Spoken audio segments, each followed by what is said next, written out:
अपना दल कमेरावादी के नेता और विधायक पल्लवी पटेल जी इस वक्त राघवेंद्र वाजपेयी के घर आई हुई हैं। पल्लवी जी, राघवेंद्र वाजपेयी जी अब हमारे बीच नहीं हैं। आपने उनके परिजनों से मुलाकात करी है। परिजनों ने क्या अपनी समस्याएं बताई और किस तरीके से क्या ढाढ़स बताया? देखिए, परिजन जो हैं, जो परिवार के लोग हैं, वो तो इस मनोस्थिति में ही नहीं है कि कुछ कह पाएँ। लेकिन जो स्थितियां जो हमने भांपी हैं, निसंदेह राघवेंद्र वाजपेयी जी अपने परिवार के एकमात्र वो व्यक्ति थे जो पूरे बड़े परिवार का भरण पोषण कर रहे थे। तो ऐसे में हम मांग करते हैं कि उनकी पत्नी को योग्यता अनुसार सरकारी नौकरी दी जाए और कम से कम 1 करोड़ मुआवजा परिवार को दिया जाए सरकार की तरफ से। परिवार में किसी से बात हो पाई? हमने देखा आप उनकी बिटिया को, उनके बच्चों को, उनको प्यार कर रही थी, लेकिन जिस तरीके से उनके पिता का साया उनके ऊपर से उतर गया, क्या? निसंदेह ये समाज का नहीं बल्कि परिवार का बहुत बड़ा नुकसान है और जिसकी भरपाई मुआवजा या नौकरी तो नहीं कर सकती, लेकिन हाँ, उनको थोड़ा संबल ज़रूर दे सकती है। उनके परिवार की जो परिस्थितियाँ होंगी, जो दुश्वारियाँ होंगी, उनमें जहाँ कभी भी उनको हमारी आवश्यकता रहेगी, हम निर्बाध तरीके से उनके साथ खड़े रहेंगे और पूर्णतः ये प्रयास करेंगे कि इस परिवार के साथ जो हुआ है उसमें जब तक उनको न्याय ना मिल जाए, सड़क से लेकर सदन तक वो लड़ाई हम लड़ें, ताकि नज़ीर बने ये समाज के लिए भी और सरकार के लिए भी कि सिर्फ ज़ीरो टॉलरेंस की बात कह के आप जो अपराधी हैं उनका मनोबल दिन पर दिन ऊपर होना नहीं देख सकते। अगर आप सरकार हैं और आपको प्रदेश की जनता ने सत्ता दी है तो आपको लोकतंत्र, सरकार, लॉ एंड ऑर्डर मेंटेन करना होगा।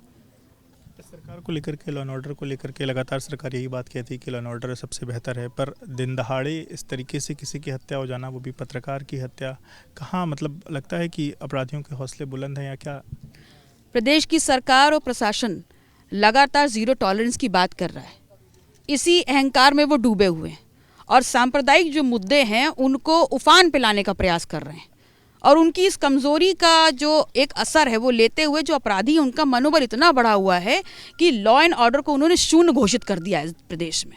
और उसी का जो आपके सामने नतीजा है कि चाहे आप सीतापुर ले लें, चाहे आप लखीमपुर ले लें, चाहे ललितपुर ले लें, चाहे सुल्तानपुर ले लें, चाहे सहारनपुर ले लें, प्रदेश के किसी भी कोने में जाइए, अगर मर रहा है और जानो माल का नुकसान हो रहा है तो आम आदमी का हो रहा है। लेकिन अब तो हद ही हो गई। लोकतंत्र का जो प्रहरी है, जो दबे कुचले शोषित समाज की आवाज़ बनता है, लेखनी बनता है, अगर वो पत्रकार सुरक्षित नहीं है तो इस प्रदेश का आम जनमानस कैसे सुरक्षित है? जिस तरीके के मुद्दे उठा रहे थे, जिस तरीके के घोटालों को उजागर कर रहे थे, उनके परिजनों को ऐसा लग रहा है कि शायद उन्हीं में से किसी ने ये पूरा जो हंगामा या ये जो पूरा कृत्य है वो कराया है। क्या इस तरीके के खुलासों से कहीं ना कहीं जो लोग थे वो परेशान थे? और इस तरीके देखिए, निसंदेह राघवेंद्र वाजपेयी जी बहुत ही ईमानदार पत्रकारिता कर रहे थे, भ्रष्टाचार के खिलाफ लगातार अपनी लेखनी से लिख रहे थे, एक आरटीआई एक्टिविस्ट थे और इस कारणों से उनकी जान गई है। लेकिन सिर्फ उनकी जान ले लेने से जो एक बड़ी मुहिम उन्होंने छेड़ी थी उस पर फुल स्टॉप नहीं लगाया जा सकता।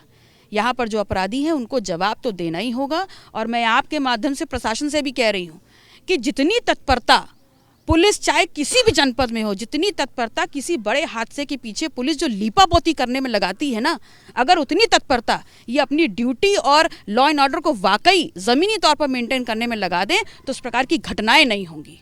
सब लोग भयभीत हैं। कौन सा ऐसा वर्ग है, कौन सा ऐसा समाज है जो इस सरकार में भयभीत नहीं है? जंगल राज स्थापित कर रखा है और बोलते हैं ज़ीरो टॉलरेंस।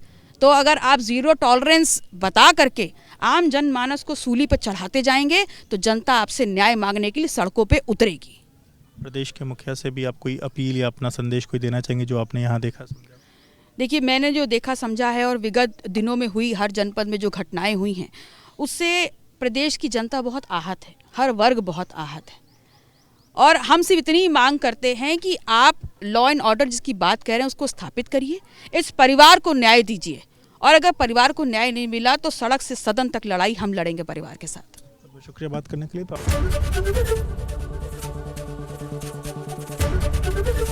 एबीपी गंगा, खबर आपकी, जुबान आपकी।